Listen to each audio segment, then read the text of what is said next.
بسم اللہ الرحمن الرحیم۔ اللہ تبارک و تعالیٰ کے پاکیزہ نام سے ابتدا کرتے ہیں جو بہت مہربان نہایت رحم والا ہے۔ حدیث نمبر 441 چل رہی تھی، جس میں سیدہ فاطمہ رضی اللہ تعالی عنہا اور حضرت علی کرم اللہ وجہہ الکریم کے مابین ایک کوئی تنازع مختصر سا ہو گیا تھا، جس کی بنا پر حضرت علی رضی اللہ تعالی عنہ ناراض ہو کے تشریف لے گئے۔ سرکار ملنے کے لیے ان کے بارے میں پوچھا تو یہ وجہ سیدہ فاطمہ رضی اللہ تعالی عنہا نے عرض کی، اور اسی پر ہم تبصرہ کر رہے تھے کہ دیکھیں صحابہ کرام علیہم رضوان بھی ایک انسان تھے، لیکن یہ ضرور ہے کہ ان کی بشریت ہمارے مقابلے میں بہت زیادہ کامل تھی، ہماری طرح انسان نہیں تھے، لیکن بہرحال انسان تھے۔ اور جب انسان ہوتا ہے تو اس کے ساتھ ایک طبیعت بھی ہوتی ہے، ایک فطرت ہوتی ہے، کچھ اس کے عادات و اطوار ہوتے ہیں، ان کا بھی ایک ذہن ہوتا ہے، ان کا قلب ہوتا ہے، اور ہر ایک کا اپنا اپنا کوئی نہ کوئی طبیعت پہ اثر چھوڑنے کے اعتبار سے ایک اثر ہوتا ہے، کردار ہوتا ہے، مطلب قلب بھی ایک طبیعت پہ اثر طاری کرتا ہے، ذہن جن چیزوں کو قبول کرتا ہے اس سے بھی طبیعت اثر قبول کرتی ہے۔ تو یہ کوئی تعجب خیز بات نہیں ہے کہ اگر کوئی کسی سے ناراض ہو جائے اور کوئی بات چیت کرنا چھوڑ دے تو یہ کوئی بزرگی کے منافی چیز نہیں ہے۔ تو حضرت علی رضی اللہ تعالیٰ عنہ بی بی فاطمہ رضی اللہ تعالیٰ عنہا کے درمیان کوئی معاملہ ہوا، اور ہم وضاحت کر رہے تھے پچھلے پروگرام میں کہ حضرت علی رضی اللہ تعالیٰ عنہ یہ وہ جلیل القدر صحابی ہیں جنہوں نے بکثرت سرکار کی صحبت اختیار کی، سب سے پہلے ایمان لانے کی سعادت حاصل کی۔ تو کس قدر ذہین ترین ہوں گے آپ سوچئے، کیسی بہترین قوت فیصلہ ہوگی، آپ اس کا اندازہ کریں۔ جو 7 سال کی عمر میں بچہ اتنا بہترین فیصلہ کرنے والا ہو، آگے اس کے فیصلوں کی قوت کا عالم کیا ہوگا۔ تو اور یہی حضرت علی کرم اللہ وجہہ الکریم ہیں جن کو نبی کریم صلی اللہ علیہ وسلم نے حکمت کا فرمایا، میں حکمت کا شہر ہوں اور علی اس کا دروازہ ہے، اور بعض جگہ علم کے الفاظ بھی ہیں کہ میں علم کا شہر ہوں، علی ان کا دروازہ ہے۔ تو اس قدر، اور نفسانی خواہش پہ غلبے کا عالم یہ ہے کہ آپ نے سنا ہوگا کہ کافر کے ساتھ آپ کا مقابلہ ہو رہا تھا، آپ نے اس کو پچھاڑا، زمین پہ گرایا، اور قریب تھا کہ اس کو مار دیتے، لیکن اس نے بدتمیزی کرتے ہوئے تھوک دیا، یعنی آپ کے اوپر تھوک دیا۔ تو حضرت علی رضی اللہ تعالیٰ عنہ نے اس کو چھوڑ دیا۔ تو وہ حیران ہوا اور اس نے کہا کہ یہ تو ایسا اگر موقع میرے ساتھ ہوتا تو میں تو آپ کو نہ چھوڑتا، آپ پہلے مجھے مار رہے تھے، جب میں نے یہ بدتمیزی کی تو آپ نے مجھے چھوڑ دیا، یہ کیوں؟ تو آپ نے شاید فرمایا اس لیے کہ میں پہلے تجھے اپنے اللہ کی رضا کے لیے مار رہا تھا، اور اب اگر میں مارتا تو شاید میں اپنے نفس کی خواہش کے تابع ہو کے مارتا کہ تو نے مجھ پہ تھوکا ہے، اس لیے میں نے تجھے چھوڑ دیا۔ تو آپ غور کریں کہ جو حضرت علی رضی اللہ تعالی عنہ ایک کافر سے مقابلہ کرتے ہوئے اپنی، اور اتنے نازک لمحے میں کہ ایک لمحے میں فیصلہ کرنا ہے بس، دیکھیں نا، آپ نے چھوڑا تو کافر بھی پلٹ کے حملہ کر سکتا تھا، کچھ بھی ہو سکتا تھا، لیکن جو اس نازک لمحے میں بھی نفس کی اطاعت کے لیے تیار نہ ہو، کیا ایسا ہو سکتا ہے کہ وہ اپنے گھر میں اپنی نفسانی خواہش کے تابع ہو کے ناراض ہوئے ہوں؟ تو ضرور اس کی معقول وجہ تھی، اور یقیناً شرعی وجہ تھی، اور یقیناً اس طرف اگر دیکھا جائے تو ہماری بی بی فاطمہ رضی اللہ تعالی عنہا جگر گوشہ رسول ہیں، ہماری شہزادی کونین ہیں، ہمارے سروں کے تاج ہیں، نبی کریم صلی اللہ علیہ وسلم کی تربیت یافتہ ہیں۔ یہ کیسے ہو سکتا ہے کہ وہ اپنی نفسانی خواہش کے تابع ہوں؟ دیکھیں، ایک دفعہ حضرت علی رضی اللہ تعالیٰ عنہ کا یہ فرمان ہے، یہ سیاہ ستہ کی روایت میں ہے کہ فاطمہ چونکہ چکی پیسا کرتی تھی تو ان کے ہاتھ میں گڑھے پڑ گئے تھے، نشان، یعنی چکی کی وجہ سے، اور اپنے گھر کا کام وہ خود کرتی تھیں، اور بعض اوقات جب پانی بھر کے لے کر آتی تو کندھے کے اوپر اس کا مشق کا نشان پڑ گیا تھا۔ تو یہ کہتے ہیں کہ ایک دفعہ مجھے پتہ چلا کہ کچھ مال غنیمت کے غلام آئے ہیں، تو میں نے فاطمہ سے کہا کہ آپ ایسا کریں کہ اپنے بابا جان کے پاس جائیں اور ایک خادم مانگ لیں، تو آپ کے لیے آسانی ہو جائے گی کام میں۔ تو سیدہ فاطمہ رضی اللہ تعالیٰ عنہ تشریف لے گئیں، لیکن وہاں سرکار اس وقت ظاہری طور پہ موجود نہیں تھے، ملاقات نہ ہو سکی، واپس آ گئیں۔ پھر روایت میں آتا ہے کہ سرکار کو جب پتہ چلا کہ صاحبزادی تشریف لائی تھی، سرکار واپس آئے، حجرے میں آئے ان کے، تو حضرت علی زمین پہ لیٹے ہوئے تھے، بی بی فاطمہ بھی تھیں، سرکار ان کے درمیان آ کر بیٹھ گئے۔ روایت میں ایسی ہے کہ درمیان آ کے بیٹھے، اور آپ نے پوچھا کہ بیٹی کیسے آئی تھی؟ عرض کی بابا جان یہ وجہ تھی کہ میں خادم چاہتی تھی۔ سرکار نے فرمایا کہ کیا میں تمہیں ایک خادم سے بہترین چیز نہ دے دوں؟ عرض کی ضرور دیجئے۔ سرکار نے فرمایا پس پھر تم ہر نماز کے بعد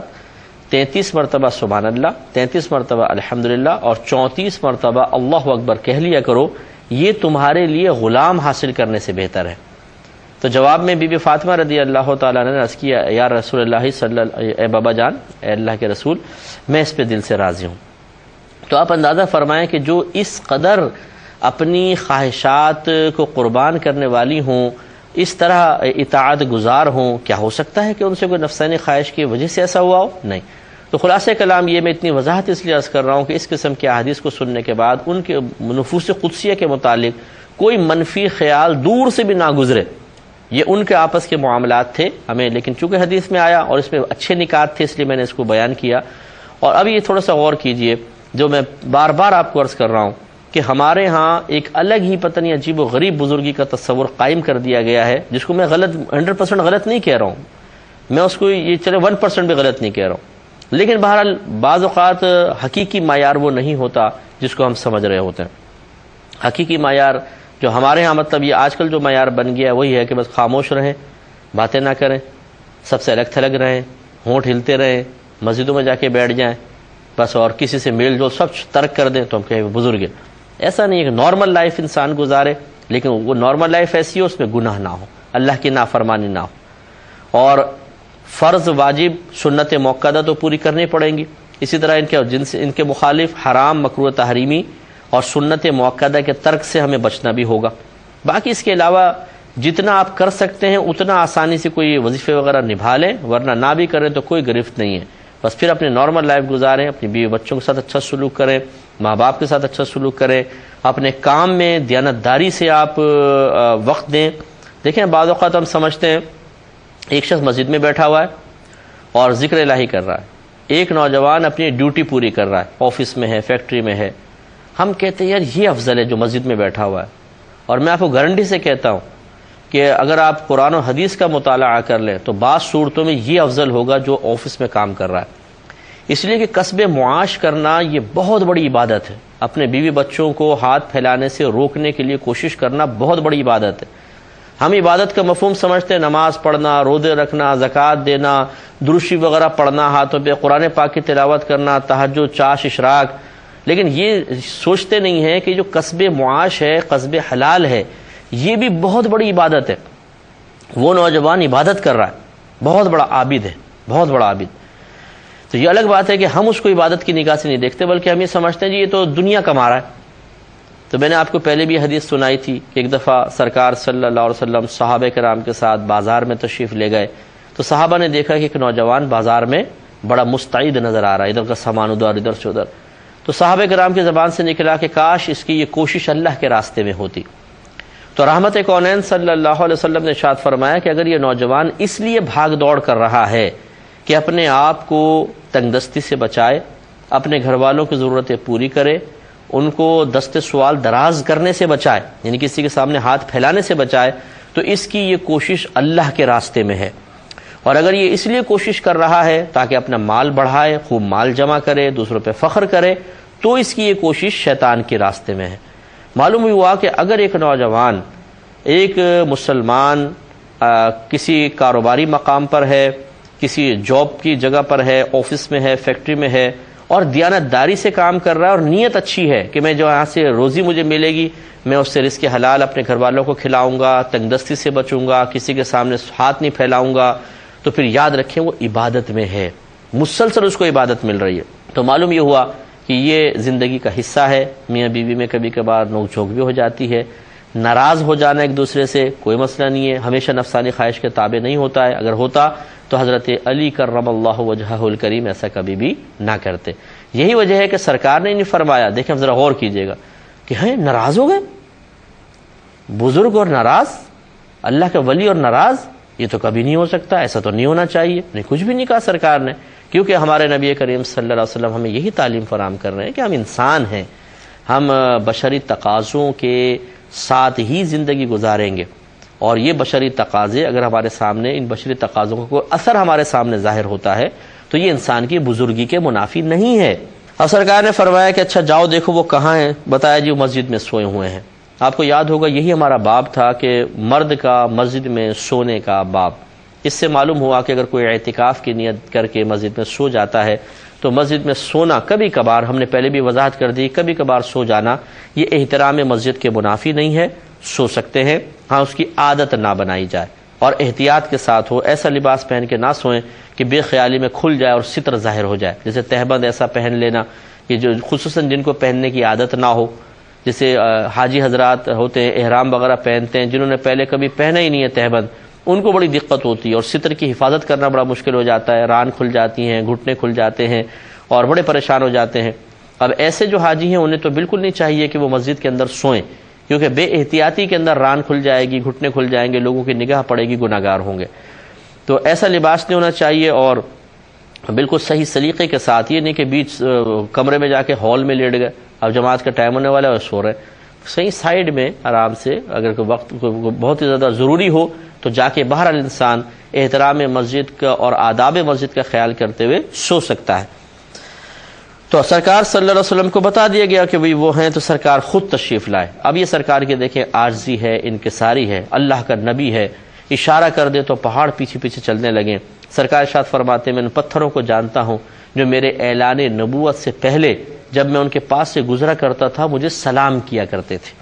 یعنی وہ پتھر بھی جانتے تھے کہ اللہ کے نبی ہیں، وہ سلام کیا کرتے تھے سرکار کو۔ اتنا عظیم آپ کا مقام و مرتبہ کہ نگاہ اٹھائیں تو عرش الہی سے اوپر چلی جاتی ہے، نیچے نگاہ ڈالیں تو ساتوں زمینوں کو کھنگال کے آ جاتی ہے۔ سرکار ارشاد فرماتے ہیں کہ خدا کی قسم نہ تمہارا رکوع مجھ پہ مخفی ہے، نہ تمہارے قلب کی کیفیات مجھ پہ مخفی ہیں، یعنی خشوع و خضوع بھی مخفی نہیں ہے۔ جو اتنا بڑا مقام و مرتبہ رکھتے ہوں ان کا خود چل کر جا کر اور پھر ان کو اٹھانا کتنی بڑی بات ہے، آپ اندازہ کریں۔ اس سے معلوم ہوا کہ انسان کو عارضی انکساری اختیار کرنی چاہیے، اور مطلب اگر اپنے سے بظاہر چھوٹے کے پاس چل کر بھی جانا پڑے تو اس کو اپنے لیے کوئی بے عزتی عزت کا مسئلہ نہیں بنانا چاہیے۔ یہ ہوتا ہے بعض اوقات چھوٹے ناراض ہو جاتے ہیں، مطلب جیسے اولاد ہے، کوئی اور رشتہ دار ہے، تو پھر یہ جب ناک کا مسئلہ آ جاتا ہے نا، ماں باپ کہتے ہیں یا بڑے کہتے ہیں کہ ہم چل کے اس کے پاس جائیں، وہ چھوٹا ہو کر نہیں ہم نہیں جا رہے، اور وہ چھوٹا پہلے وہ تو چھوٹا ہی ہے، تو چھوٹے سے تو چھوٹے ہی کام ہوں گے۔ اب یہ کیا ہوتا ہے، دوریاں ہو جاتی ہیں۔ لیکن اگر یہ سرکار کی سنت پر عمل پیرا ہو جایا جائے، عارضی انکساری اختیار کر لی جائے، خود چلے جائیں، تو سارے مسئلے حل ہو سکتے ہیں۔ اور رحمت کونین صلی اللہ علیہ وسلم کے فرمان ذیشان ہمیشہ ذہن میں رکھیے گا کہ سرکار صلی اللہ علیہ وسلم نے ارشاد فرمایا کہ عاجزی کرنے سے انسان کی عزت میں ہی اضافہ ہوتا ہے، عاجزی کرنے سے عزت میں اضافہ ہوتا ہے۔ اگر آپ چل کر چلے گئے تو یہ نہیں ہے کہ آپ کہیں تو میری ذلت اور بے عزتی ہو گئی، انسلٹ ہو گئی، نہیں، بلکہ آپ کی عظمت اللہ تعالیٰ خود بخود اس کے دل میں ڈالے گا، خود بخود، آپ کو تکلف کرنے کی حاجت نہیں ہے، ان کے دل میں پیدا ہوگی یہ محبت پیار کہ دیکھو ہمارے بڑے چل کر آ گئے، پھر ان کو افسوس ہوگا، وہ معافیاں مانگیں گے۔ بلکہ تو حضرت علی رضی اللہ تعالیٰ عنہ مسجد میں ہے، سرکار